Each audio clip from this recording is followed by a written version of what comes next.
قربانی کرے. لیکن ہم دیکھتے ہیں کہ اللہ کے رسول صلی اللہ علیہ وسلم تو کبھی بھی صاحب نصاب نہیں ہوئے. ان کے ہاں تو کبھی بھی اتنا مال جمع نہیں ہوا کہ آپ اس میں سے زکوٰۃ نکالیں یا کچھ اور. وہ تو جو آتا تھا دے ڈالتے تھے. اور یہاں تک حالت تھی تنگ دستی کی. حضرت عائشہ رضی اللہ تعالیٰ عنہا سے روایت ہے کہ جب سے آل محمد مدینہ میں آئے، یعنی آپ صلی اللہ علیہ وسلم کی فیملی جب سے مدینہ میں آئی، کبھی مسلسل 3 رات تک گندم کے آٹے کی روٹی سے سیر نہیں ہوئی، یہاں تک کہ آپ صلی اللہ علیہ وسلم وفات پا گئے. یعنی 3 دن بھی مسلسل روٹی نہیں پکی آپ کے گھر میں تھرو آؤٹ مدنی پیریڈ. پھر بھی آپ قربانیاں کرتے رہے. تو یہ قربانی پھر اصل میں کیا ہے؟ محبت کا اظہار ہے. اس کے لیے ضروری نہیں کہ آپ کے پاس اتنا سونا ہو یا اتنی چاندی ہو یا اتنا بزنس ہو یا اتنا بینک بیلنس ہو. بس آپ دیکھیں کر سکتے ہیں تو کر لیں. ایک قربانی بھی سارے گھر کی طرف سے کافی ہو جائے گی. لیکن محبت کے اظہار کے طور پر اللہ تعالیٰ نے خود جو طریقہ بتایا، کیونکہ آپ یعنی ویسے بھی محبت کے اظہار کے لیے تحفہ دیا جاتا ہے، لیکن جب آپ کو پتا چل جاتا ہے کہ فلاں شخص کو یہ چیز بہت پسند ہے تو آپ کی پھر کوشش کیا ہوتی ہے کہ میں وہ دوں جو اس کو پسند ہے.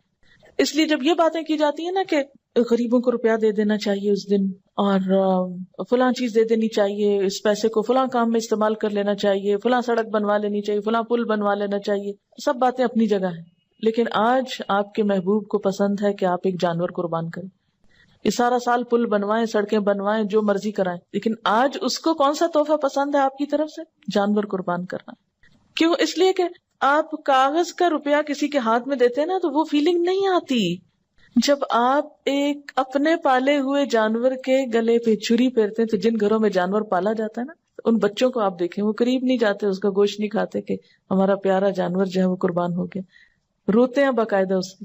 اور اس وقت جو دل کی حالت ہوتی ہے وہ روپیہ کسی کو پکڑانے سے وہ جذبات نہیں پیدا ہوتے. اور یہ یاد دہانی ہے مسلسل، یا اللہ آج اس جانور کے گلے پہ چھری پھیر رہا ہوں، کل آپ نے مجھے طلب کیا نا تو میں بھی حاضر ہوں، میں اپنی جان بھی دوں گا آپ کو. کیونکہ محبت میں تو پھر کوئی بھی چیز بچا کے نہیں رکھی جاتی نا. آپ صلی اللہ علیہ وسلم 10 سال مدینہ میں رہے اور ہر سال قربانی کی. اسی لیے آپ نے فرمایا، ابو داؤد کی روایت ہے، اے لوگو، بے شک ہر گھر والوں کے ذمے ہر سال قربانی ضروری. ان علی کل اہل بیت فی کل عام اضحیہ. اب یہ الگ بات ہے کہ اگر بالکل پیسے نہیں ہیں اور مطلب نہیں کرنے کے قابل ایک بھی تو کوئی بات نہیں، کیونکہ بہت لوگ بہت ہی غریب ہوتے ہیں. قربانی دراصل محبت کے اظہار کی ایک علامت ہے، اور اس کے لیے بہت زیادہ فقہی مسئلوں میں پڑھنا، اس پہ جائز ہے اس پہ ناجائز ہے، یہ کرے یا نہ کرے، وہ کرے یا نہ کرے، بہت کچھ پوچھنے کی ضرورت نہیں. اپنے آپ کو ٹٹولیں، دیکھیں کیا دے سکتے ہیں کیا نہیں دے سکتے، اور کر لیں جو کر سکتے ہیں. نہیں کر سکتے تو آئندہ کے لیے کوئی ترتیب سوچیں اسی طرح کی کہ جس سے آپ کچھ کر سکیں.